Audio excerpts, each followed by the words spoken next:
just give the average Joe an insight of what's it like playing at this level. Friday night's always been a personal favourite of mine. You've got the long weekend. Everyone's just wanting that release, that stimulation, just to watch a macabre sport of gladiatorial confrontation.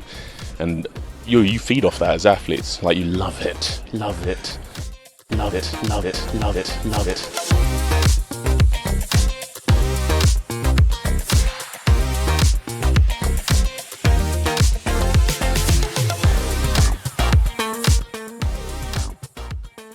We're on tour. The boys are on tour. It's Yes, DKO. Yes, we are. And now it's Nathan and me in person this time. Nathan, we're doing in my hotel room.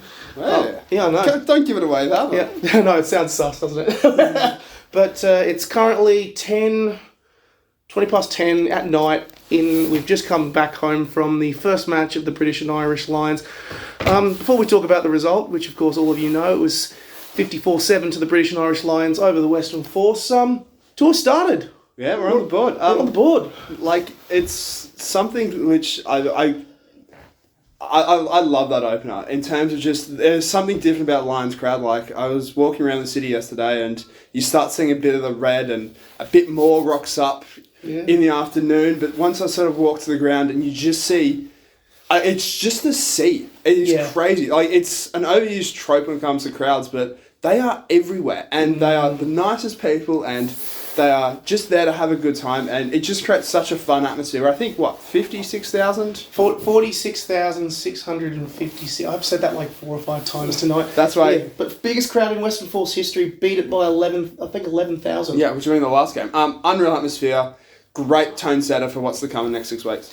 Yeah, I mean, I think the mood in Perth has been really, really solid. We were just talking about when you kind of approached the Camfield, which is next to the stadium, that it was literally like the whole space, which is a big, massive space, was just filled with a sea of red and blue, which was amazing. And like there was a line around the corner to get in, which was 150 metres. It's a big pub as well. It's like a big space, and they still couldn't fit everyone in. Yeah. But it's nice to be on tour. It's nice to actually like get on the road and see all the players. And let's talk about the match. Let's talk about the first game. Of course, the scoreline suggests a flogging that's kind of not totally better than the previous result the last time the Lions were in Perth. But I feel like it's one of those instances where, yes, that second half, it was a story of 2 halves, wasn't it? It was like first half, the Force guys were actually really in it. I thought they played really well. Speaking of like overused tropes, but a tale of 2 halves, but that's correct. Like the Force came out firing, they looked really good for the first 35 minutes. Maybe the best 30 minutes they played all year.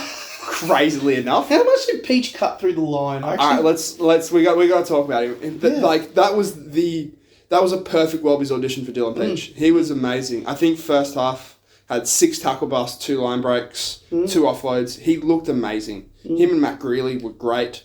I think Hoskins, by the way, and say if you listen to this, you might have already seen the story. He broke his toe second day in force camp.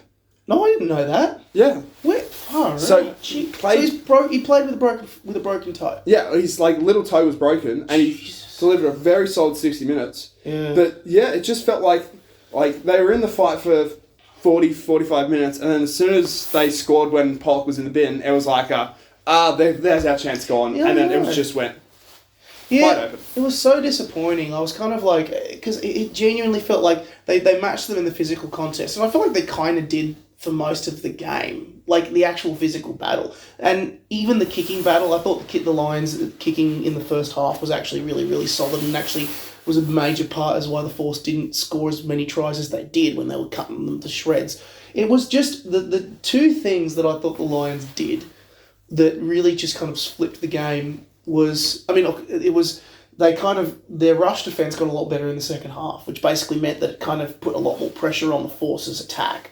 And then it was just their support play. Oh, it was amazing. so good. Like, just like the support, the guys on the side, they get one break, there's 3 or 4 guys there with him, and then they're scoring a try like length of the field.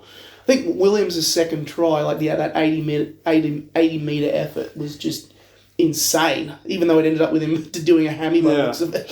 Well, I think someone threw a stat around in the media area. I'm not sure it was true or not, but it felt true. I think they had 22 offloads and all 22 hit their mark. That's insane. When you look at that Argentina game, there was at least 5 or 6 which just returned out to like hit Argentinian hands, and like the Force started out really trying to clog up those channels. But mate, I think again Pollock was great. McCartney was great. I think the underrated one in the game was Vanderfleer. I think he stood out. He stood out with Little Porters. I thought he was excellent. And I mean Finn Russell was just a magician. The way he lines up for kicks and like bananas and spirals, he just got that thing on an absolute string. James Lowe as well. James Lowe, sensational. Yeah, do you know what the funny part was? We were talking with Happy last week. I think Happy was. I did actually think his point about the forward pack not being as intimidating was like there was some validity to it, because I thought the Force's scrum held up a lot better than I expected. But Finn Russell, man, and Tuipulotu, I reckon that's the danger there. Like they get a break, it's all on. Oh, absolutely. But there's a point there that I want to raise, and I think this has been an important subplot of this entire tour. The Force's scrum deserved at least 1 or 2 penalties, in my opinion. The way they were dominant, but there's this perception that Lions scrum is far and superior to whatever the Australians are going to throw out. And watching that game closely, I can tell you for a fact, it is not. It's good. Don't get me wrong, good scrum, but it is nothing to that has us fearing that we have to essentially rush a ball in, and the Force showed the way tonight, and it'll be fascinating to see if, again, a team that struggled the most out of the Australian sides with scrummaging was able to do that. I think a lot of the super clubs will look at that and be like, hang on a minute, we can actually do something here. Yeah. And yet, but the worrying thing is, and yet they still lost 54-7. That's the thing. It's so annoying because, I reckon that obviously that last try really kind of iced it, but it does. Like, yes, we can sit here and be like, oh yeah, they made a good game of it, which they did. Like that first half, 7-21, you're still in the game. You're only behind by 2 scores. You score 1, it's game on. Yeah. And yet it's 54-7. Yeah, your game's kind of it's a blowout. The thing is, these sort of games won't be remembered in the history of, but the Force were closer than what that scoreline says. You look at that scoreline at the end. We're going to look and be like, the British and Irish Lions started their campaign with a thumping 54-7 win, when, again, most people who watched it will agree that scoreline does not reflect how close that game was for about 50 minutes. Yeah. How do you feel if you're Andy Farrell right now? Because part of me thinks, like, yes, you also won 54-7, but I mean, like, that first half, he'd be livid. Absolutely, but I think it's definitely steps forward from last weekend. Oh, yeah. It's nice that you can have a win like that and still be able to give a spray the next day. Yeah, that'll be positive. Yeah, I reckon so. I mean, Force now probably done for the year, or at least until Super Rugby Oz kicks off in a couple of months' time. So they'll probably be a little bit quiet from there. We move on to Brisbane. Wednesday. I'm losing track of all the days. Yeah. It was funny when we were talking like how our body clocks have all gone to hell in the last couple of hours. I feel like I'm on like 4 hours sleep in the last consecutive nights. We're quite literally recording this 6 hours before we have to be up for a. Yeah, we've got to fly out at like at 6 a.m. from Perth, and we land back in Sydney at like 12, which is going to be fun. But this is what we signed up for. We can't complain. 100%.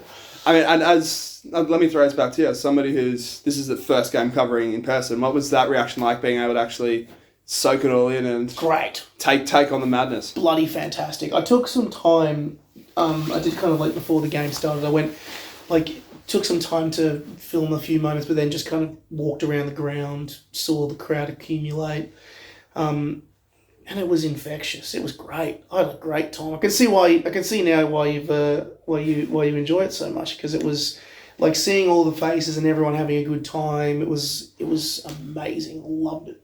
I was like, and the best part was, I was like, there's 9 more games to go. Yeah, which is even better. And it's the whole idea of it. It kind of again reaffirms, because sometimes when you're working from home and from distance, you can kind of get lost in the results. And I remember being so let down by that World Cup and wondering, why am I doing this to myself? But then, like, when you're actually there, soaking up the atmosphere, talking to people you've never met before. We were chatting with a bunch of the British press and the Irish press and all that. Kind of reaffirms why you actually do this in the first place, because it's fun. That's the whole point. The whole point of rugby is to be fun.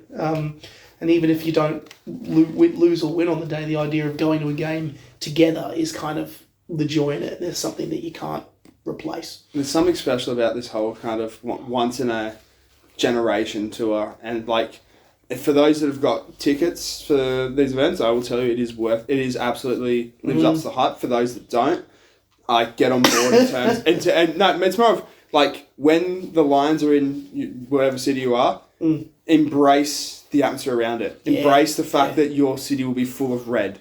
Embrace the fact that you will have a whole bunch of rugby fans who are, again, and here just to enjoy a good time, not there to throw shit at you or throw shade. Like, they're just there for a good time, and they're there because they love rugby. Like, it is a magical thing, and it's only going to keep growing and growing and growing until we lead into this first test, which is, I can't do maths on the top of my head, I think 3 weeks away by the time recording. Three weeks away. I mean, you and I are absolutely jet lagged and sleepy as all hell, so it's hard for us to get to measure it. But yeah, I think 19th of July is test 1, so that's 3 weeks. Yeah. 3 weeks. Yeah. Because you've also got Waratahs, then Waratahs, Wallabies 1 week, and then it's AUN. So you have Waratahs, Wallabies Saturday, Sunday, Brumbies on the Wednesday, AUNZ on the Saturday. Yeah, and then it's the next one. So 3 weeks. Yeah. So 3 weeks. Yeah, we got it right in the end. I reckon that wraps us up. Are we excited? Do we reckon? Let's do a quick fire prediction for Brisbane. We've been saying, like, it's been a bit of a chat going around the whole group, that we think that the Reds are probably the best chance to actually pull a scalp here, given the layout. The Waratahs are probably not going to have any of their stars because the Wallabies will be playing Fiji the following week. The Brumbies, realistically, are going to have a lot of players out. Are the Reds the most likely as a provincial side to actually pull a win, do we reckon? I feel like this is the classic thing with the Reds of, we say that they're the best chance and they're going to do it, and then the Brumbies end up doing what we say the Reds are going to do. I can say that, you can't say it as a Brumbies fan. But, look, we'll know the squad on Monday. I think you'll have a whole bunch of it'll be more Wallabies than not in the 23. Lions probably get Toji back. Maybe sounds like Gibson Park will be good to go as well, which is huge given Tomas Williams' potential hamstring injury. Yeah, true. You get Curry, you get a whole bunch of those guys that play the Argentina game with a point to prove. Bundy Aki probably comes back in, so it's going to be a strong side. Yeah, I'm backing the Reds. I reckon they get it done. You reckon they get it done? I'm putting it out there. Well, you heard it here first on the other side of the country. So you and I, we're going to go and have a beer, a quiet beer to round down the first of this series, and then back home tomorrow morning. Perfect. Look at it all again. I mean, by the time you're all listening to this, I forgot my personal laptop, so you're listening to it slightly on a delay. Apologies about that. Blame me for not bringing my personal laptop with me, but we'll call it an instant reaction. At the time we're talking, it's an instant reaction. So yeah, pleasure everyone. Catch the talking teams giving their preview for the Reds on Monday or whenever it is. Let's go have a beer now. Absolutely. Dicko on tour. Outward.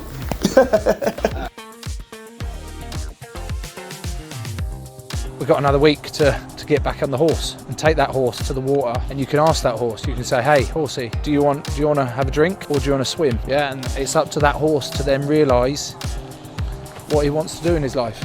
So we're looking forward to, like I say, getting back on that horse.